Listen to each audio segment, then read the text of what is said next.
Okay, good morning, grade 4. How are you today? Today we have a reading lesson. We will complete our story Antarctic journal. Before we start, I want to remind you with the story, what did we take last time? So the title of our story is Antarctic Journal. The author is Jennifer Dewey.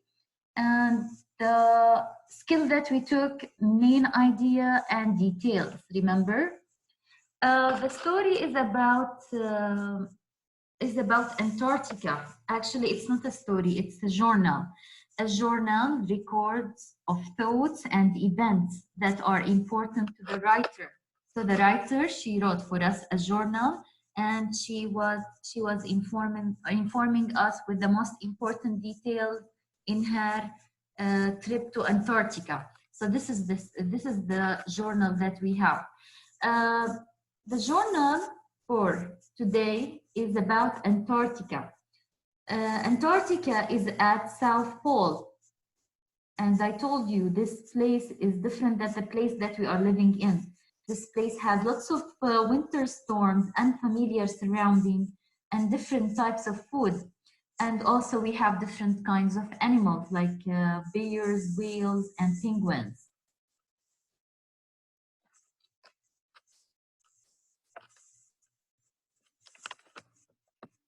Notice here, class, when the author was organizing her journal, she was writing the dates.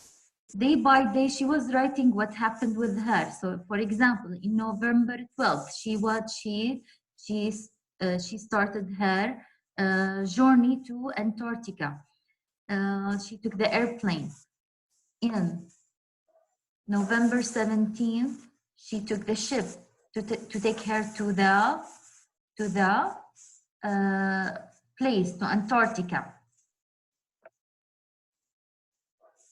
In November 18th, she reached the Palmer Station. Now, in November 27th, she was describing the place that she was living there. She was describing the Litchfield Islands, and she was describing the surrounding also. Remember when she was mentioning the moss there? It's kind of plants that takes hundreds of years to grow again.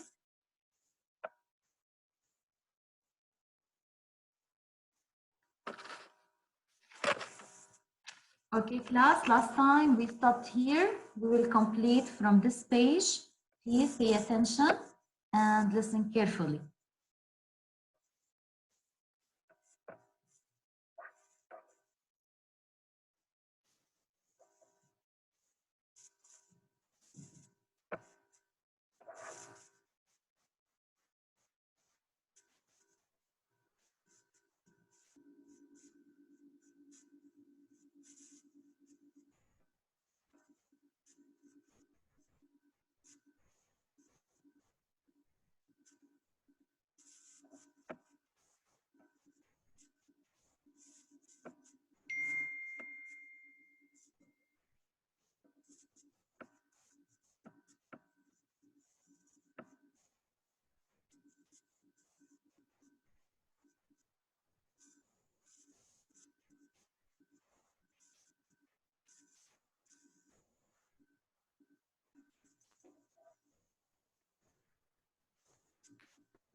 Okay, let's start. I'm so sorry. Visiting Old Palmer. Dear B, I am in a tiny office behind the kitchen. Supper is over. I came to find quiet time and write you. It's strange to write at night by the light of the sun. Today, I went with a penguin scientist to Old Palmer, 20 minutes by Zodiac from New Palmer. Not used for years, the base is empty of life except for a small colony of Gentoo penguins. A few of the birds have built stone nests on top of abandoned oil drums and other debris left behind. The chicks have orange spots on their bills and are identical to the parents, only smaller. They sit half squashed under a parent's white belly, black-billed faces poking out, eyes blinking. A sunny day, 32 degrees, dangerously hot for the chicks. I've seen some keel over dead on days like this, their blubber-rich bodies unable to tolerate temperatures above freezing. A parent penguin suffering heat stroke will not abandon a nest. It will fall dead in a heap first. Gen 2 parent. So grade 4, in this page, she was visiting the old Palmer in December 15. And the author tells us that sometimes the penguin chick dies on sunny days. Why? Why the penguin's chicks dies on sunny days? Because their bodies can't tolerate the temperature above freezing. This is why. Let's complete. Feeding chicks. Traveling by zodiac. Gen 2s on nests. We had a scary encounter on the way back from Old Palm. Before we complete, this is the zodiac. Did you see the zodiac? Because they are living on islands, so they have to move with the zodiac. Here's some picture for the penguins. Check. They're sitting on the nest, on the eggs here. And here, the gentle parents feeding the chicks. Next page. Palmer. A pair of orcas we had a scary encounter on the way back from Old Palmer. A pair of orcas was in Arthur Harbor. They swam near the surface, sleek backs glistening. These enormous predators sometimes take bites out of boats, mistaking a zodiac for a seal or a penguin. We slowed the engine and held back. A small group of adelies was porpoising in the water. In a quick stroke, one orca grabbed a penguin in its huge mouth and whirled the helpless bird in the air. Teeth gripped penguin flesh, penguin wings flailed. The skin of the penguin flew away and landed with a plop on the sea. The bird was stripped of its hide as easily as we remove a sweater. The second orca took a penguin before the pair surged out of the harbor, leaving a swirling wake behind. We sped back to Palmer, aware that what we'd seen was a reminder that we are in a wilderness where a delicate balance exists between predator and prey. I'm tired, although I have the big eye. This is when we can't sleep because it's never dark. We get silly and wide-eyed, peculiar in our behavior, until a friend says, "Time for bed," and sees that we get there. Love and hugs, Jay. Orca. Young Adelie. Orca. Notice here, class, in each page we have a picture. Why they put for us in each page different picture. Because the photos and the illustration, girls, it helps the reader a lot to understand and visualize what's going on in the trip. Yeah, and what did she see, and how was her experience, sorry. So this is why they are putting for us lots of pictures in the journal. This page, it's about what? It's about the life circle. Here they are mentioning for you that the orca, this is the orca. The orca was eating the penguins. Sometimes also the orca takes bite from the boats. So they have to be careful while they are making their journey. So did you notice here they switch off the engine when they saw the orca? Next page now. Let's see what happened in December 20 in Palmer Station. December 20th, Palmer Station. I have learned that the largest animal on Earth, the 100-ton blue whale, eats only one of the smallest animals on Earth, krill, Euphausia superba. There are more krill in the seas than there are stars in the visible universe. Krill is one link in a simple food chain. Penguins, seals, and whales eat krill. In turn, the tiny shrimp-like krill eat phytoplankton. one-celled plants that bloom in the sea in spring and summer. My new friend Carl, an oceanographer, said, "We ought to try eating krill since so many animals thrive on it." In the biolab, we scooped krill into a jar. We got a small fry pan, then melted butter and cooked up the krill. Someone said, "Add garlic." Somebody said, "How about pepper and salt?" These were added. When the mixture looked ready, we ate it.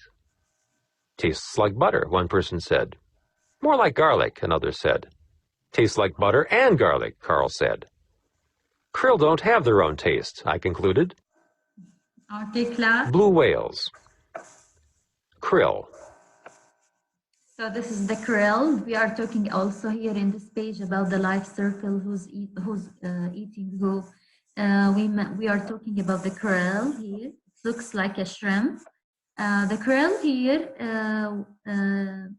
many animals eat the krills. Like who? Like the blue whales. Also, we mentioned the penguins, the seals also, and whales. All of them, they eat the krill. Also, human, they eat the krill. And what is the taste of the krill? In the author opinion, in her own opinion, the krill don't have any taste. They have their own taste. Next page. December 21st.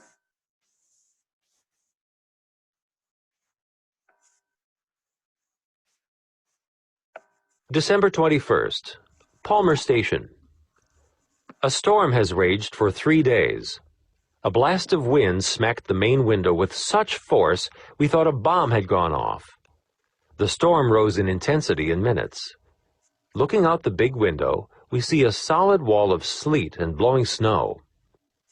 A friend and I checked the wind speed monitor a few hours ago. It was clocking 80 knots. We decided to sneak outside and see what 80-knot winds feel like. It's against the rules to leave the protection of the station in such high winds. Nobody saw us leave. We were barely able to force the door open against the gale. Head down, face stung with driven sleet, I leaned with all my weight on the wind and did not fall over. Fearing I'd be blown away, I pressed my mittened hands on the side of the building. We crawled on hands and knees, lashed by pellets of frozen rain. In 5 minutes, we were back inside. Thinking of the penguins and their chicks on Litchfield, I can't help wondering how many will die of exposure to the cold and wet. After the storm. If you want to summarize what happened in 21st in Palmer Station, for sure we will talk about the storm that they have for 3 days. So if you want to summarize this page, we will say that the author gives several details about the storm in this page. The storm had raged for 3 days. For 3 days, they had this storm. She saw also a solid wall of slits and blowing snow. She saw a freezing snow, and she felt a strong wind. So they had a freezing rain and strong winds. This is the the summarization for this page.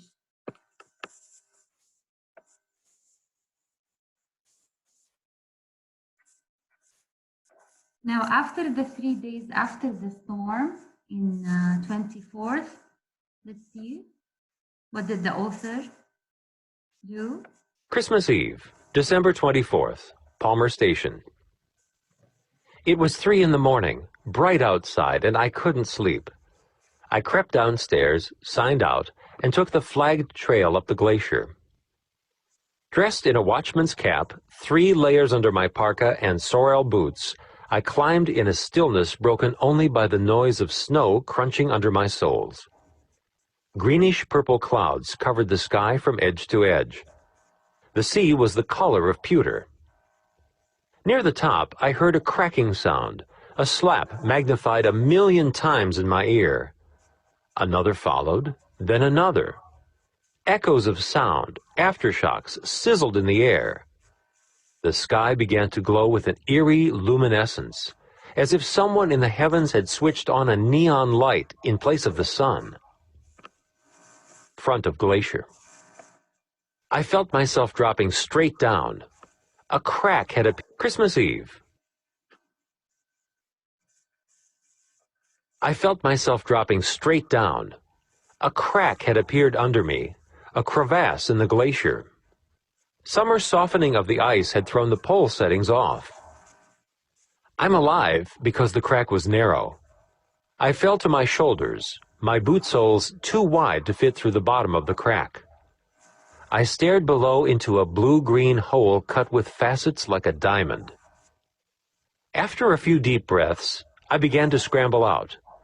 Terrified the crack would keep growing, I moved slowly. It was an hour before I was on firm ice. The color of the sky shifted to blue-gray with streaks of yellow along the western horizon. To my horror, I saw a pattern of cracks zigzagging like fractured window glass across the glacier's surface. I checked my watch. I'd been gone 3 hours. I don't know why, but I didn't want anyone rescuing me.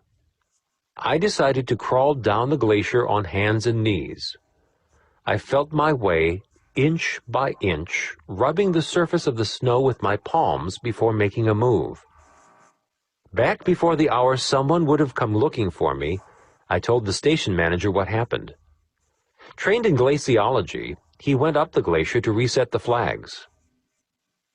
I have a new weariness tonight, born of having been frightened out of my wits while watching one of the most beautiful skies I'll ever see.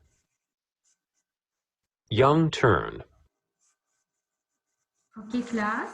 The main idea that the author mentioned in these 2 pages, that she fell into a crack in a melting glacier and slowly got herself onto firm ice. This is the main idea. She felt where she felt into a crack in melting glacier and slowly got herself onto firm ice. So this is the main idea. And the rest is supporting details. She was supporting her main idea with details, how she grabbed herself out from the crack. Like, let's see some details that support this main idea. She felt herself dropping down and noticed a crack in the glacier. She didn't fall all the way through because her boots were too wide. She felt scared, but she moved slowly so the crack wouldn't get bigger. Finally, she got out of the crack. So this is the support idea for the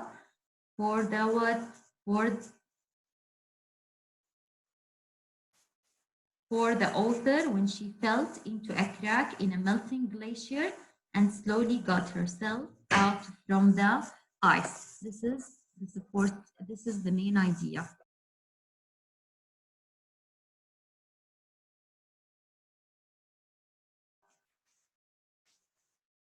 Okay, I needed to look at the picture and the illustration here. Look at the illustration, class. Especially this picture. This picture helps us to imagine the strange and mysterious lights that she saw. So the pictures and the illustrations are very important to help us understand the story even more. Next page, please.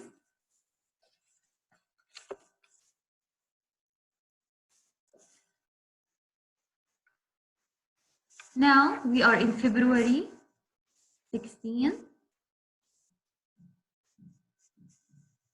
February 16th, on the Polar Duke. I am along on a trip of the Polar Duke, north of Palmer in Gerlache Strait. The crew and scientists trawl for krill using fine mesh nets dropped off the stern. Coming back, we see icebergs drifting south out of the Weddell Sea. The bergs originate hundreds of miles away and ride ocean currents.